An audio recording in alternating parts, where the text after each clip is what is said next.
Good day, viewers. Welcome to another mathematics presentation. So in this presentation, I want us to answer question 6 right here. So this question came in mathematics paper 2 for 2021. I'm going to start with question A, okay, which is express 2 over 2x minus 1 minus 3 over 3x minus 1 as a single fraction in its simplest form. So this question was carrying 3 marks.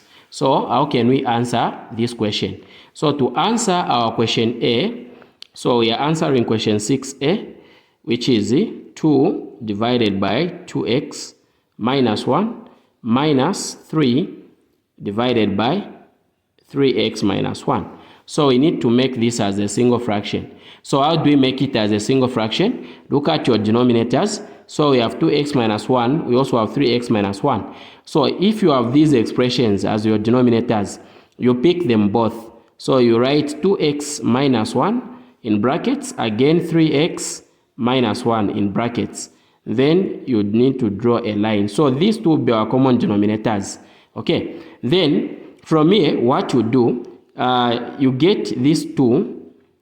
Okay. So these two multiply with this expression right here, with 3x minus 1. Minus, again, these 3 will multiply with this expression, which is 2x minus 1. So what I've done here is, we started dividing. For the first expression, 2x minus 1 divided into these two denominators. So this 2x minus 1 will cancel with 2x minus 1. You remain with 3x minus 1. So this multiply with a 2. This is what we have written here. Minus, again, you come to the other one. 3x minus 1 into these denominators. This and this will cancel because they are the same. You get a 1. So you remain with 2x minus 1, which will multiply with a 3. Okay. So here we should have a 3. Take note. Okay. So from here now, you can do this. You can try to expand the numerator by multiplying 2 with the terms inside. 2 times 3x. You get positive 6x. Positive 2 times negative 1. You get negative 2. Okay. Then negative 3 times positive 2x. You get negative 6x. Again, negative times negative, it's a positive. 3 times 1, it's a 3. So you draw a line. Then these just write them the way they are, which is 2x minus 1. Again, we have 3x minus 1. So what do we do here? We are going to do this. So we can group the like terms. 6x.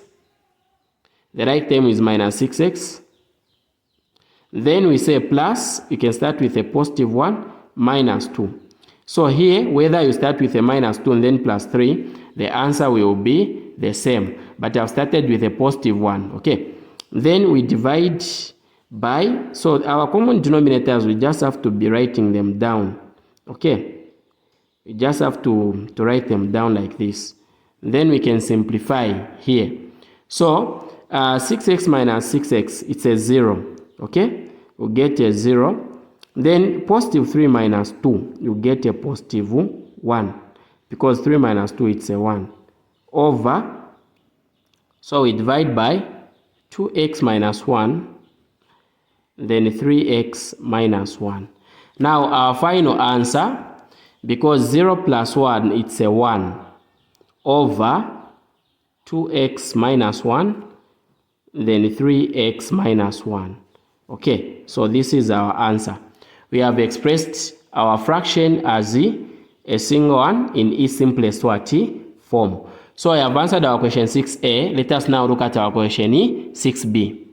Alright, so now we have come to our question B. So this question B is coming from computers and calculators.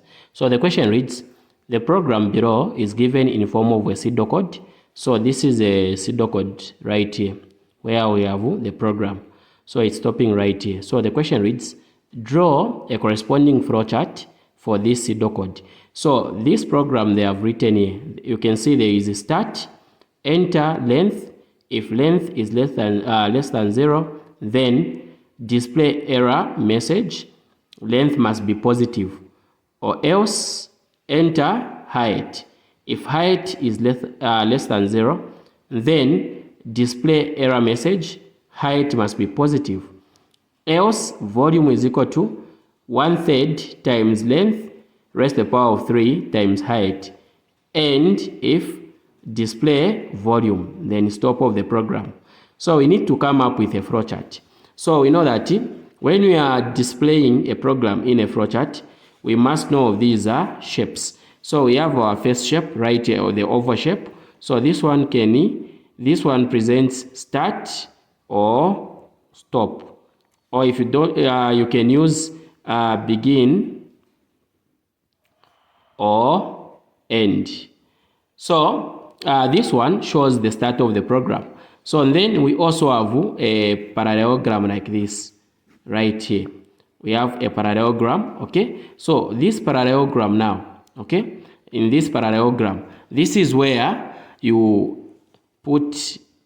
we show the input or output, okay? Then we also have a rectangle right here. So in this rectangle, this is where we process, okay? This is where we process, or it's an action. This is where action have been performed, okay? Then from here, we also have the diamond shape, or we can say the rhombus, okay? This is the decision box. So very important that you understand these shapes. Then we also have the arrows. We have these arrows which just connect the flowchart. These are the arrows, okay? So now let's see how we are going to draw a simple flowchart. So here they have said start. So on start here, we should use this oval shape. We even write start. Then we use the arrow there to connect. Then we have enter length.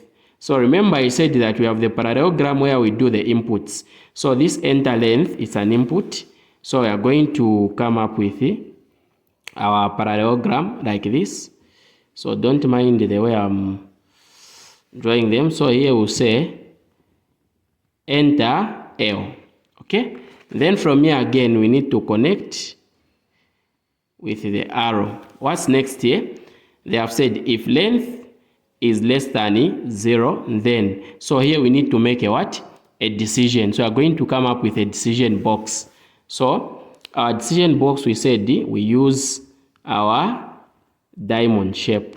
So in this decision box, what is there? If length is less than 0, then. So here we are just going to ask a question that is length less than 0?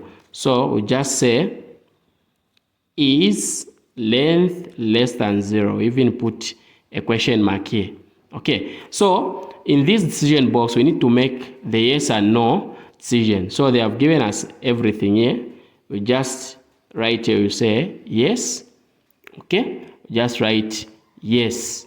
Then on yes here, what is coming? They are saying display error message. Length must be positive. So you come here. Again, that is an input. So we'll draw the parallelogram.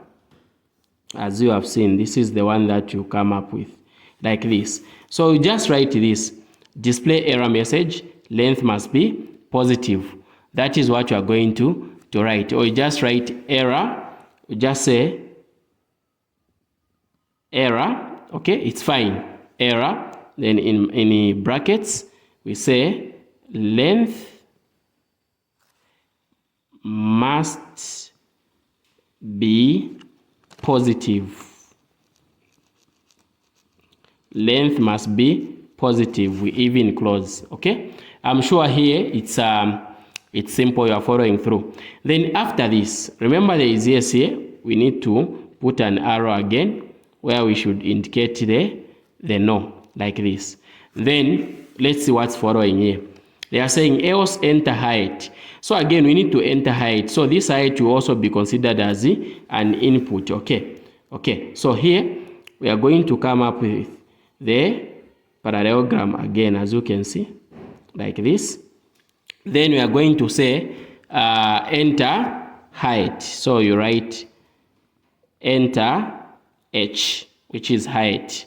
Okay. Then from there, Again, we have entered height. We need to make a decision again. We are going to use, or we are going to come up with our decision box, which is this one right here. So this is our decision box. So in this decision box, okay, remember we must have the yes and the no down here.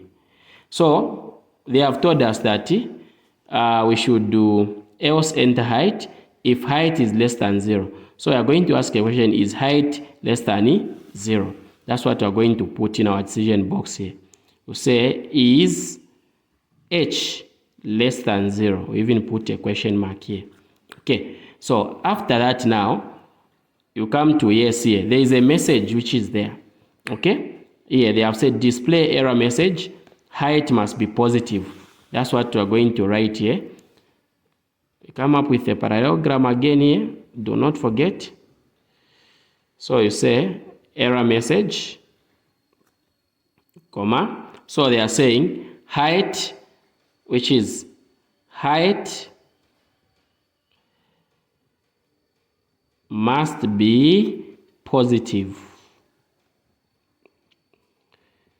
You close there. What is next here? What is next? We come here after displaying this error message, else volume equal to, so this is the formula for volume, okay? So this one, it has to be processed. And which shape do you use for processing? We said you use the what? The rectangle. So after this now, this is what you are going to do. Okay? After this, there is a no here. You need to draw the rectangle like this. So in this rectangle, that's where I'm going to process this. Okay? And this is what? Volume. Okay? So you are going to write here, you say V equal to 1. Okay? 1. So you just copy this. What is here? 1 over 3 times length, which is raised to the power of 3, then times height. That is what you copy there. Okay? So you are going to write it here. 1 over 3 times, okay, times L, which is the length, okay, and this length must be raised to the power of 3, okay, again, times the height. So I've put here, okay, I've put here. Then after that, what have they said? So look here, after that, they said, and if, so we should now end if, then we display the volume. So we are just going to display the volume after that by connecting with what? The arrow. So here, this is what you are going to do. You connect with the arrow there. So to display again, you are going to use this one, 9. You are going to use this one, where we say, we just need to say volume. Just write volume. Then after that, since the program is ending like this, so we are going to use an oval shape. We said start, so this will be a stop.